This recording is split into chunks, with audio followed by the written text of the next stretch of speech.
Com, talking sports around the world with the coach and Wani Wan. And Wani Wan, I guess the big topic of conversation going on around professional baseball today is Tommy. Yeah, I mean, definitely, it's probably not just professional baseball. It's probably all the sports right now with Shohei Ohtani's huge signing with the Dodgers. They signed him to a 10-year, $700 million deal. 700 million, so 70 million a year for one player. That's big time money. That's a franchise, probably almost what a franchise is worth. So it's a huge signing. I honestly thought he would go for about 500. Well, I was thinking about 600 million before he got hurt. But then he got hurt like in July of this past season, and he can't pitch right now. He had another elbow surgery. And so I was like, he's going to lose some money. Maybe he might go to 500 million.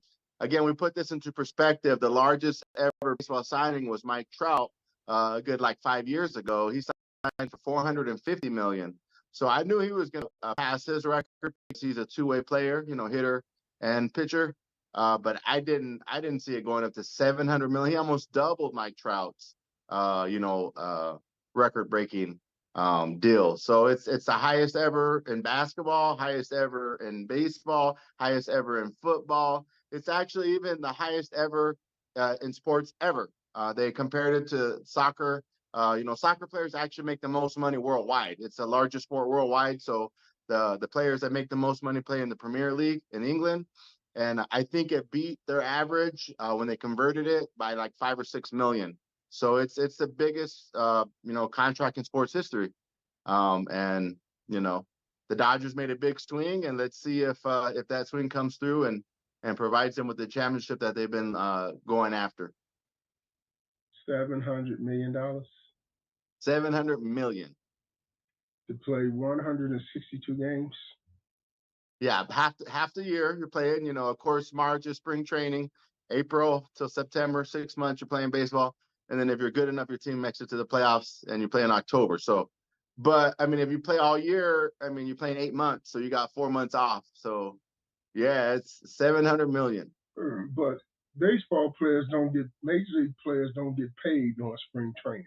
They pay No, start when the season starts. So 6 months of baseball, yeah, $700 million, which means essentially you being paid over $100 million a month to play yeah, baseball. it's crazy. It's just it's $70 million a year, 70 million.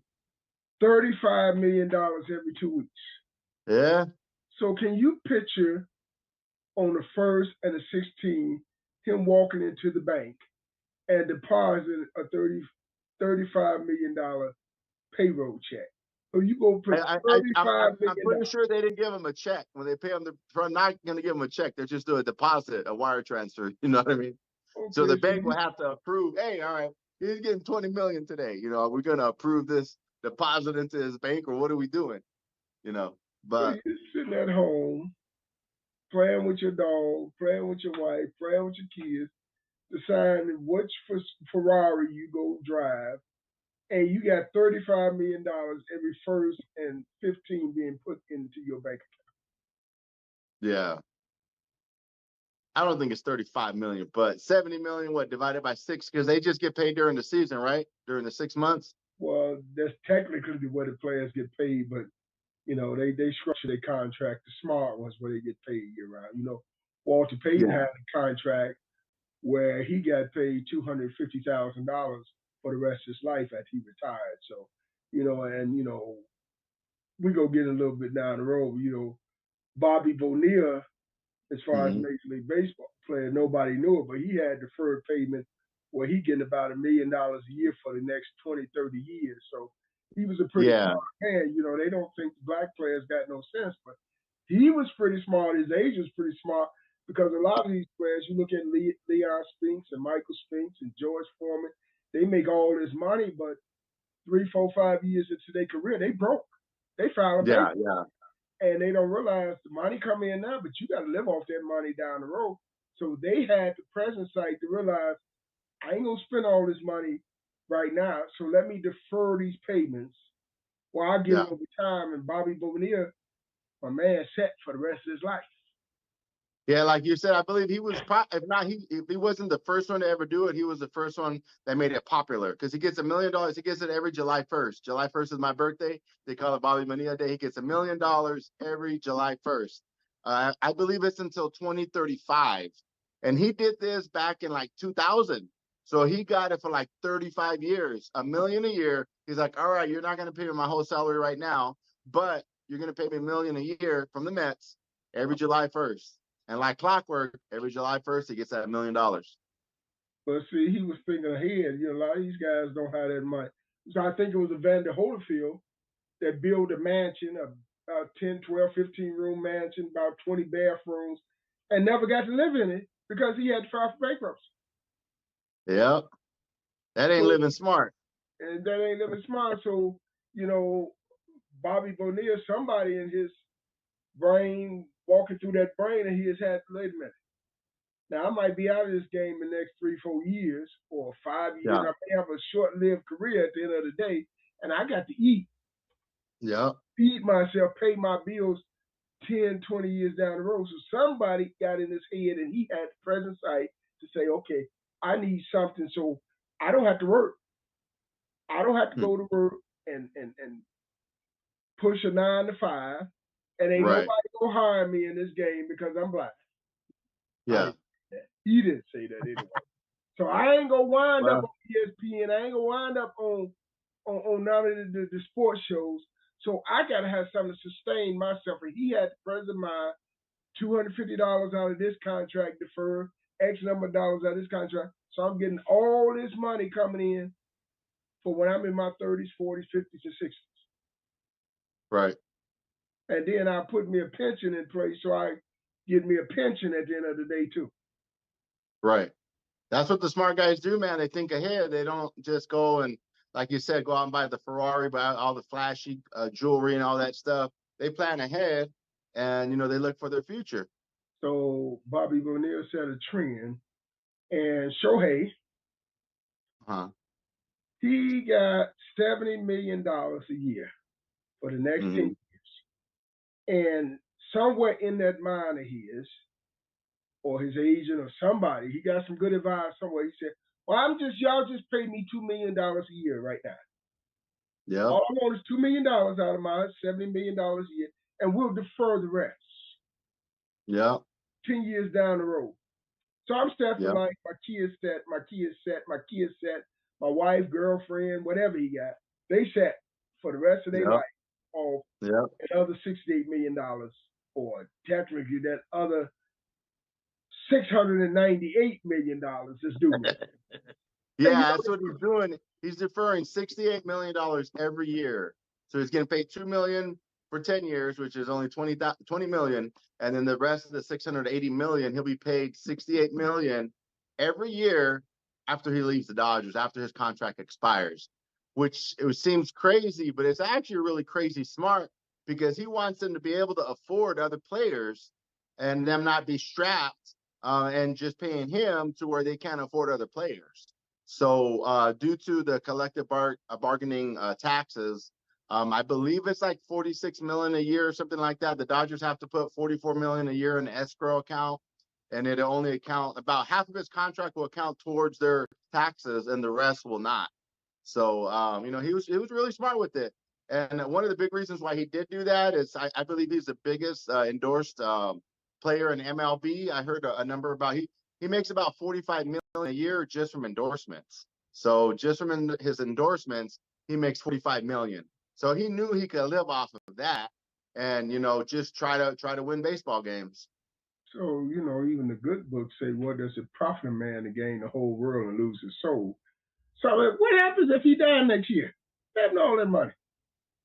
I don't think he'll get the whole contract. I don't know what's written in the baseball contracts, but I'm pretty sure if your services aren't given, then you're not going to get paid the rest of it. I don't think. He might have a guarantee where his family get it, his foundation, his trust get it. Yeah, I'm not totally sure how that works, but baseball is a guaranteed contract though. But so like he has 2 elbow surgeries already. What if he needs another third one in 2 or 3 years? What if he blows out a knee? What if he blows out Achilles? And man, you're a sports guy, so your athletic ability deteriorates. So what if in 5 or 6 years his numbers just aren't that great? Well, the Dodgers are still stuck on the line to pay all that money. It's a guaranteed contract, so they got to pay it. So with all that money, you just go buy him a new knee, a new elbow, a new arm. That's all. After Well, you he pass could. I it mean, on. the Dodgers will pay for it because that's their investment. But I'm just saying, you never know what could happen with an athlete. Some guys just fall off the wagon. Most of them stay there, but some guys could just, fall off the wagon. But we'll see what happens. Makes things interesting. And how old is he now? 28. He might even get another contract, because he's 38. Some guys play till they're 40, 41. I think Pujols was 41 when he retired last year. So he might have 2 or 3 years left after this contract expires. I hope he got some skills left at the end of that. Yeah, exactly. Exactly. But the crazy thing, another thing that I seen that I thought was crazy that he built into the contract was he can void the deal if either Andrew Friedman or the owner Walters is not with the Dodgers anymore. So if the Dodgers get sold in 2 or 3 years, he can void the deal. Or if Andrew Friedman, their CEO of baseball operations, if he gets fired or leaves or whatever, then Shohei can void the deal. So a lot of times that doesn't happen where you can void the deal, where you have that clause written in your contract. You'll have that written in just to say, hey, after 4 years or 3 years, whatever, if I want to leave, I can leave. But you don't usually see that language in a contract where if an executive is not with the team anymore, well, after that season, I could leave. They paying me $70 million. I don't care who ain't there. I ain't going no place. That's what I'm saying. That's I what ain't I'm going no saying. place. Like, why am I going to leave? Like 70 million? Come on. To He me, can that's put kind of another crazy. 300 million of his endorsements on there and buy his own major league team. Exactly. Exactly. Because to me, some players do that because maybe they had a down year or weren't doing so well, so they couldn't get the contract they wanted. Manny Machado just recently did that. He had 300 million, like a 10-year, $300 million deal, but he had an out clause after 3 years or 4 years. So he outed that clause, and then the Padres gave him a bigger contract, gave him more money. So players do that to get more money, but they won't do that just because this guy is not running the team no more. So I don't know. But is that greed? I don't know. Honestly, maybe he just loved the conversations he had with them, the direction and everything that they told him. And so they're like, I'm down with their plan. As long as they're here, I'm here. But I don't totally know his whole reasoning behind that. But to me, if I'm a player and somebody's going to offer me that much money, I'm going to take the money, man. Like, take the money. Like, he ain't doing anything illegal. Like, it's a job, but it's very expensive. Very expensive player, Very definitely. expensive. I love to be his agent and get that 5% commission. Yeah, exactly. That's a record deal, man. Agent ain't got to work no more the rest of his life. Yeah, exactly. Yep. Shohei, you need an agent? I be your agent. I come 2%, 2%. That's like give Yeah. me 1%.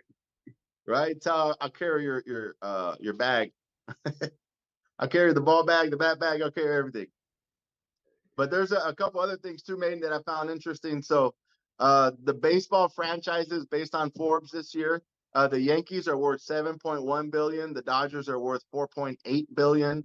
The Red Sox are worth 4.5 billion, and the Cubs are worth 4.1 billion. So that's the top four franchises. So the Dodgers gave Shohei pretty much a contract worth about 15% of their franchise value. I did the math earlier. The bottom three, the Reds are only worth 1.19 billion, the A's 1.18 billion, and the Marlins 1 billion. So the Dodgers gave him a contract worth 70% of the whole Marlins franchise. The Marlins are worth $1 billion, and they signed a guy for 700 million. So that's almost like buying a franchise, The A's are worth over $1 billion. The A's are worth 1.18 billion right now. Yeah. Even though they're in a bad situation, but they're honestly, once they move to Vegas, their value is going to skyrocket. They're going to be worth a lot more money. So Major League Baseball ain't losing no money, is what you tell them. No, they're not losing no money. But to compare to these franchises, like you pay one guy 700 million, and this whole franchise, all these 26 players, all the minor leaguers, all that stuff, they're only worth 1 billion, and this guy's worth 700 million. To me, that's crazy, just in comparison, Well, to the Dodgers and those other teams, he's worth $700 million. Because I'm Yeah. telling you right now, if Michael E. Maton on the team, you ain't getting those $700 million. You get 5 million. You ain't getting those $700 million if I own the team. I don't care if I'm the A's and I lose every game in the season, 162 games. That's gonna be $700 million I'm gonna have going into the treasury for. Yeah. And then y'all don't understand this. Supposedly the Dodgers had the best team in baseball this year. Is that correct? They record wise they didn't. They were in the top. They won 100 games, but they weren't the best. They ran away with the Braves. The Braves had a better record. I thought they had a better rounded team. Okay, but the Dodgers was in the top 3 or top 4 of Yeah. teams. The Dodgers were the best last year. The Dodgers won 111 games last year, franchise record. So I think last year they had a better team. This year I think they won 100 or 102, something like that. So they were there, you know. So what round of the playoffs did the Dodgers make it out of this year? First round. They went out in the first round. They got the bye, then they got swept by the Diamondbacks 3-0. They went 4 games and out? 3 games and out. I'm sorry, 3 games and out. Yeah, the division around is 3 games and out. They did the same exact thing last year. So that might be part of the reason why the management is like, dude, we got to do something crazy. We got to get some new blood in here, because last year they said the franchise record, 111 game wins, and then they lost in the first round of the playoffs. They didn't even make it to championship series. They didn't make it to World Series. This year they did the same exact thing, but this year they got swept. And you gonna go out and spend $700 million for one ball player, and you had the best team / best record the last 2 years, or right there among the top for the last 2 seasons, and you couldn't get out of the first round? Exactly. You couldn't get out of the first round. If it was me, I would have went and got 2 or 3 pitchers, because that's what they needed. They ran out of pitchers. They had no pitchers. And then on top of that, they supposed to have this great team. They supposed to be this great Dodgers team. Yeah, the year that's predicted to win the World Series. And the only time they done won the World Series since I don't know when was during a COVID season when wasn't nobody in the stands, and they won a default World Series title. Ain't did nonsense. You gonna spend $700 million on one ball player? You could have brought you 10 ball players for that. Yeah, I know, it's crazy. I mean, we got to give them credit, because I mean, all 30 teams had a chance to win that COVID year 2020, and like you're saying, they only played 60 games that regular season, so it's kind of like a half championship. Their last championship before that was Kirk Gibson, when Kirk Gibson hit the home run. I think it was 81 when Kirk Gibson hit the home run, like 81, 1981, no 88, 1988. Okay, so that was over 30 years ago. Yep. Okay, and you go. Okay, again, $700 million for one it's ball. Crazy. You ain't won a World Series in almost 30 years. You've been one of the top teams for the last 3, 4, 5 years record-wise in Major League Baseball. You couldn't get out of the first round of the last 2 rounds. You won a World Series in a 60-game stricken COVID season. And you spend all that money, and you already got a payroll, and supposedly the best ball player in the game, Mookie Betts. And I guess now Mookie Betts moved to the second best, because Mr. 70 million man is going to be the best. Yeah, you know, and 2 years ago they signed Freddie Freeman. Freddie Freeman is one of the best first basemen in all of baseball. Acuna was the MVP this year with the Braves, and then the second and third place for MVP was Betts and then Freeman. So you got Shohei Ohtani, who won the MVP in the American League, and then you got Betts and Freeman, who were second and third. So this year they'll have first, second, and third places in the MVP voting. See, they need me in the front office for a major league team. They need me in the front office, because see, the first thing I've learned in coaching 40 years, you do not win with the best talent. You need talent to win. You need pitching to win, but you got to have a chemistry. You got to have that chemistry of ball players that work together, play together, and that's not always the best talent out on the field. It's the best chemistry. Yeah, that's what wins you ball games, and that's the mistake. I started thinking about this. They would go out and try to get a big name to put on the roster, I guess, to boost attendance, this, that, but it did not enhance the chemistry of the team. And this is why they faltered over the last couple of years. They had some and some not decent ball players, but they did not have a chemistry. And it boiled over last year when it came out that the locker room culture just was terrible. Yeah.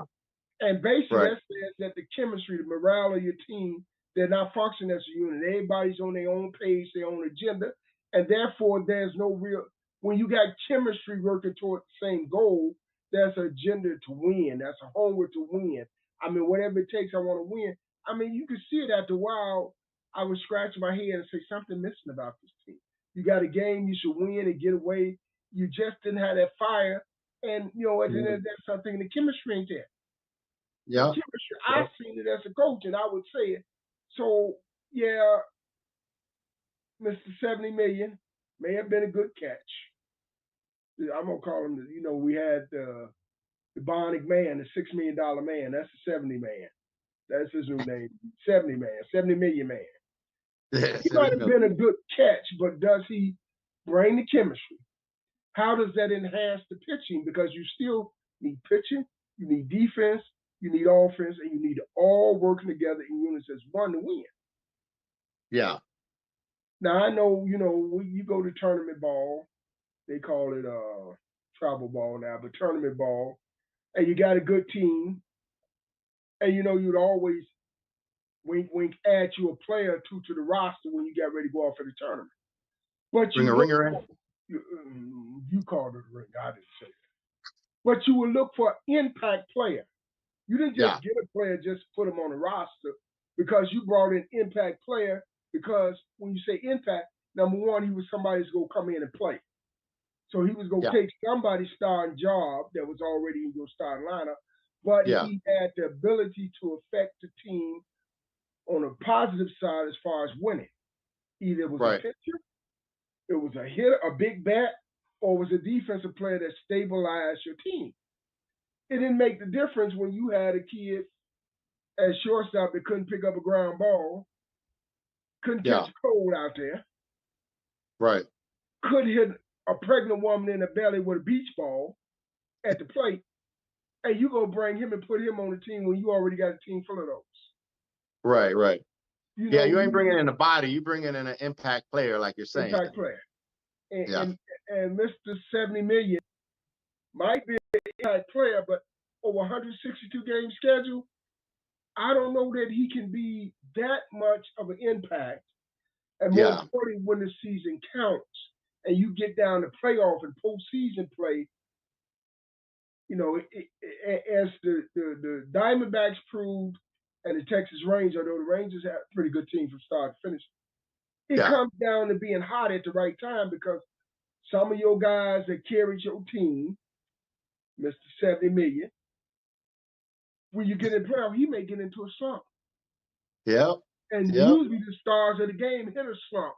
And you had Kyle Seager. He was consistent all through the playoffs. Marcus Semien led the league in hit all year, but the first couple rounds he went into a slump. Wasn't getting the hits, but then at the end in the World Series, he found his stride. He came back around, which bolstered the Rangers' offensive output, which pushed them over the hump.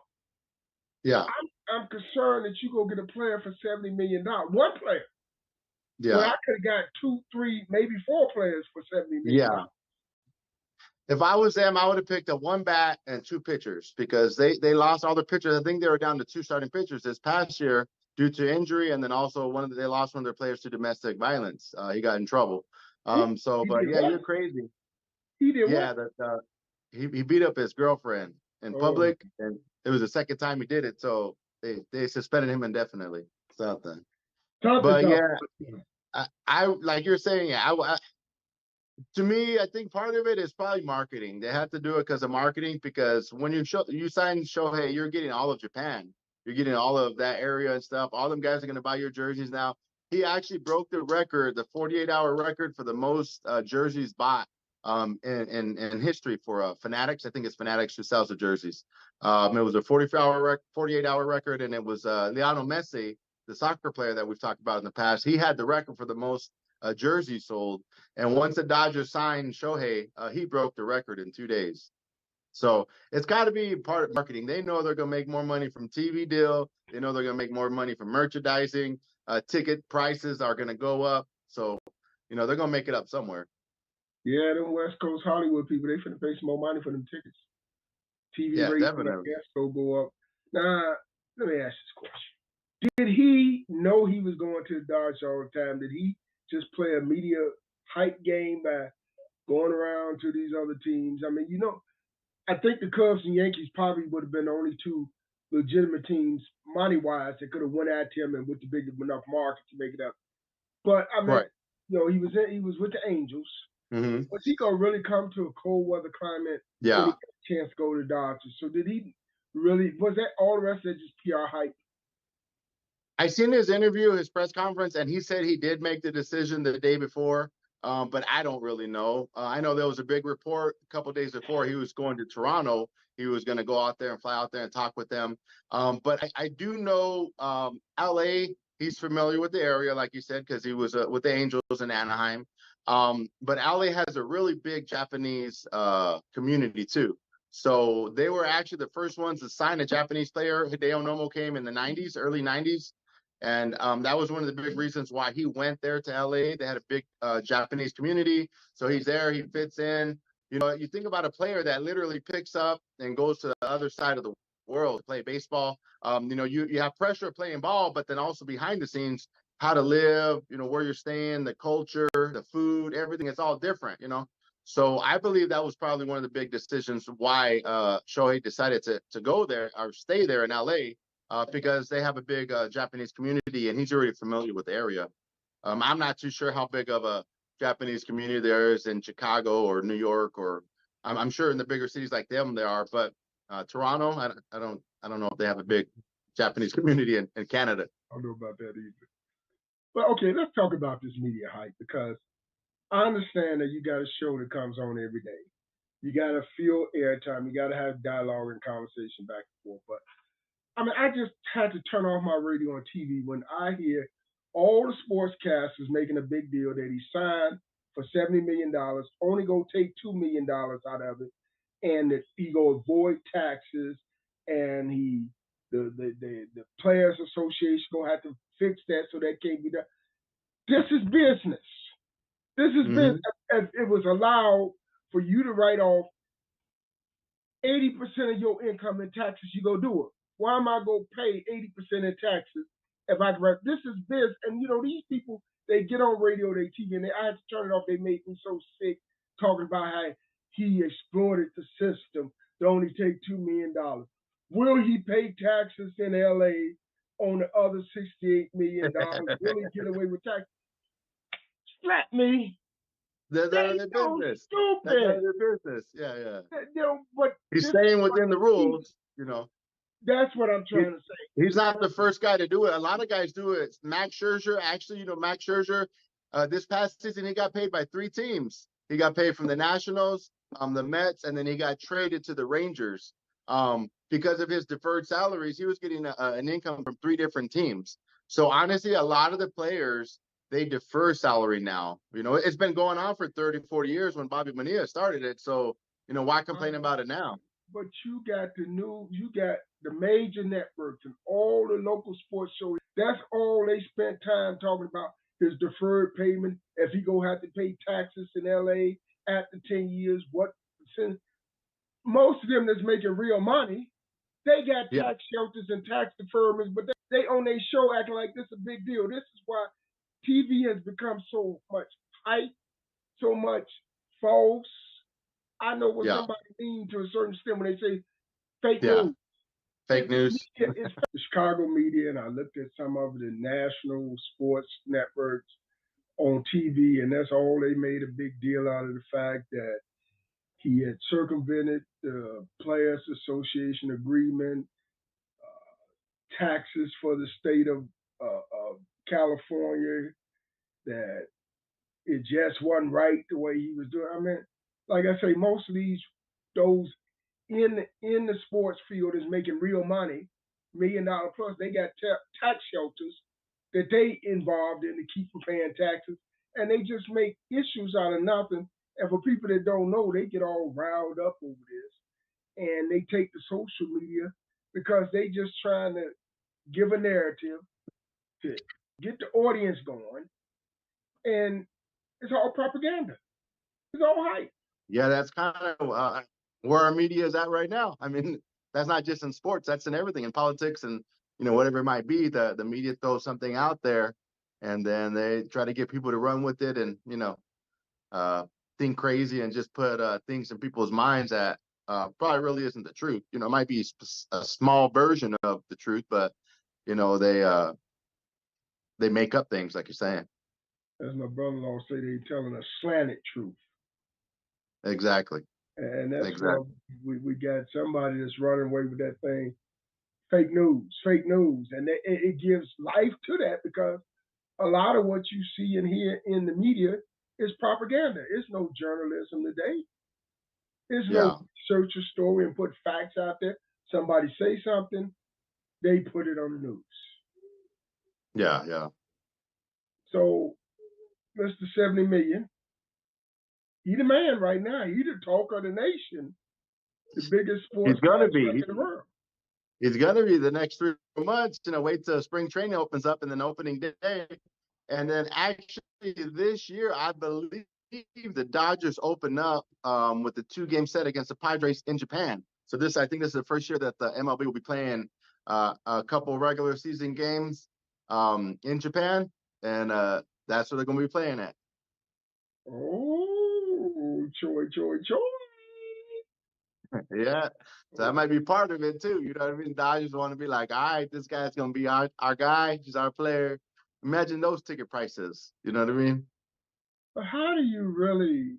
I mean, I don't understand what the sports world is going with these salaries. I mean, I've always maintained owner not gonna pay you what he don't have, so that lets you know the real money that's being made. And what you said, a franchise worth a billion, the lowest end of the spectrum out of the 30 major league teams is $1 Yeah. billion. The Marlins are worth 1 billion. Yeah. That's what Forbes projects them to be worth 1 billion. Yeah. The crazy thing is, I seen one franchise. It was the Arizona Coyotes. They're not really doing well. They're not in a good financial position. They were worth 650 million. So Shohei Ohtani's MLB salary was worth more than the Arizona Coyotes whole franchise. They're a major. They're a team in the National Hockey League. They're a major team. I mean, I'm trying to wrap my mind around this. I'm trying to wrap my mind around $700 million to one player, $70 million a year. Even if you took in the taxes when he got through with taxes, he's still walking out there with about $30 million tax free. I mean, if you just paid the taxes on it up front, and you got all these homeless people out here, you got people don't have no place to stay, and a person can, and this is just one. I mean, that don't, not to mention guys is making 20, $30 million a year, and even $5, $10 million a year. That's just, I have a hard time wrapping my mind around that. I'm not faulting them now. If you go pay Yeah, me, yeah. you go pay me $500 million a year. Trust me, I'm gonna take it. I ain't gonna sell my soul for it, but I'm gonna take the money. Yeah, yeah, it's a legal job. You're right, man. Like you're saying, homeless people. I even think like firemen, policemen, them guys, teachers should get better. Um, that I think Arizona is one of the lowest paying states for salaries for teachers. So our education system here isn't great. To me, I mean, the government and them should be putting more money in there. That way you get good teachers, man. We're trying to raise our kids right. We're trying to, give them a good education. And then, we take it one step farther. We go out of your 50 states here in the United States.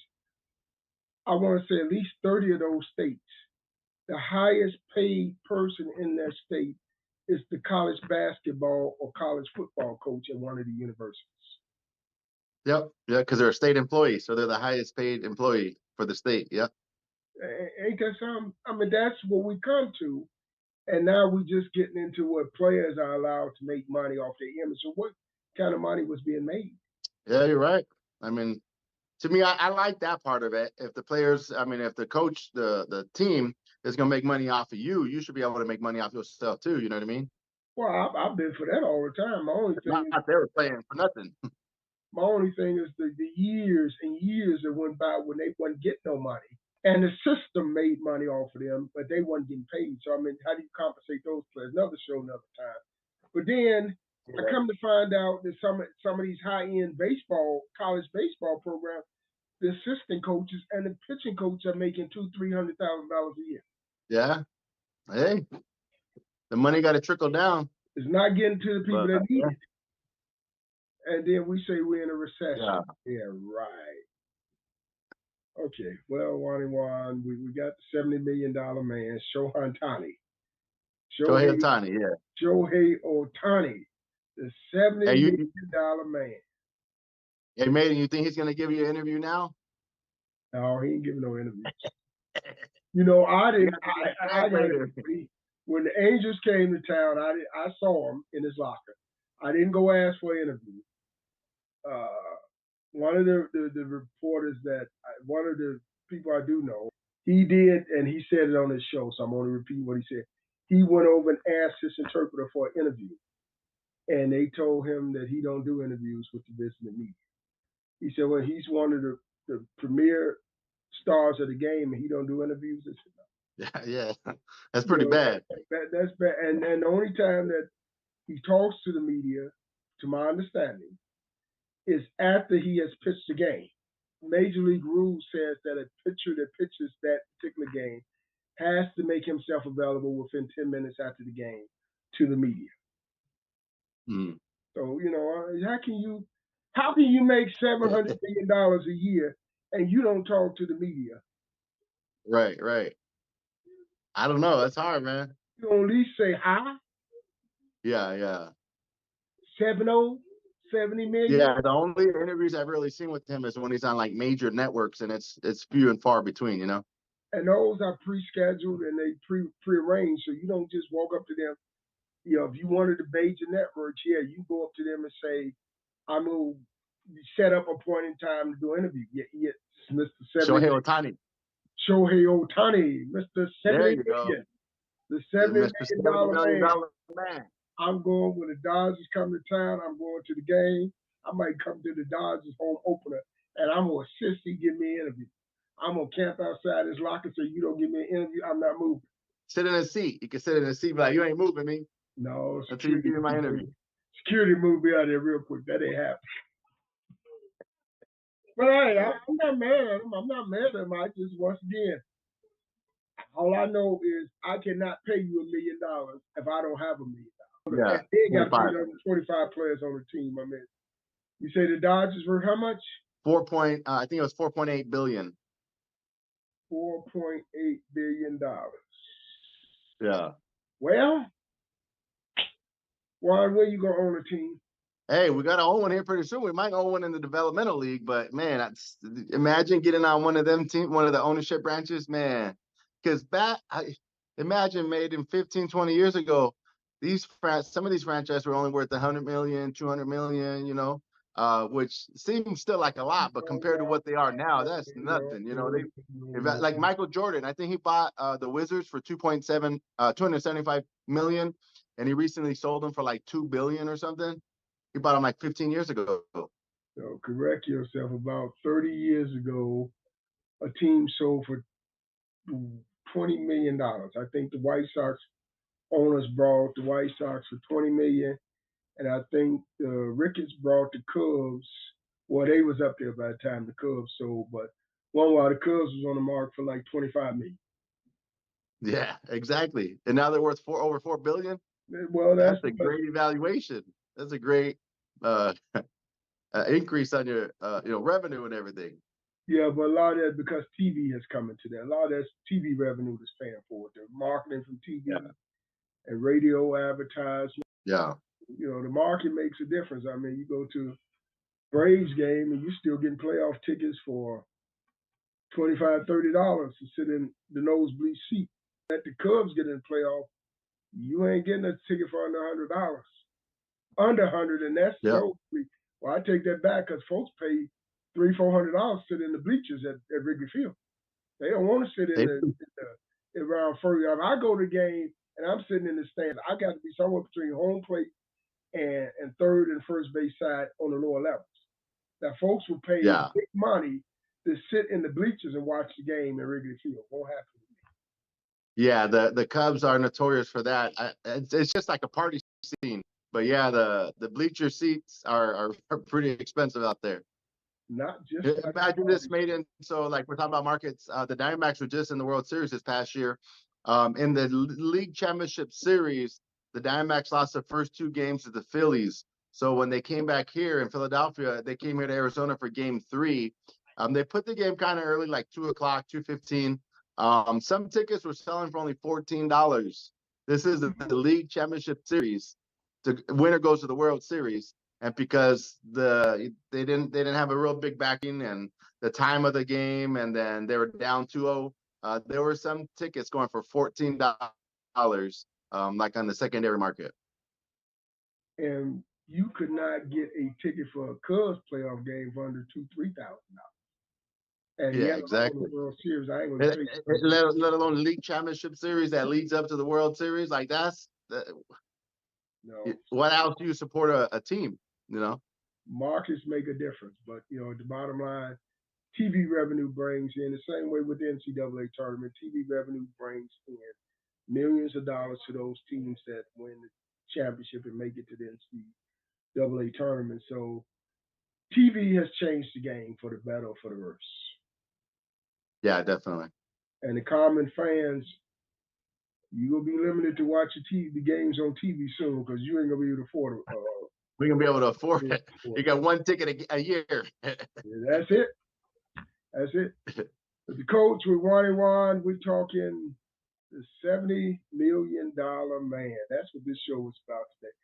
70 million. I'm still trying to wrap my mind around it. I tell you what, I love to be his kids. I love to be his kids. Buy me a Ferrari on Monday, a Bentley on Sunday, a Benz on Saturday. I'm gonna have a car for every day in the month, every day in the year. And after I drive it one time, I'm getting a new one. I ain't gonna drive no car twice.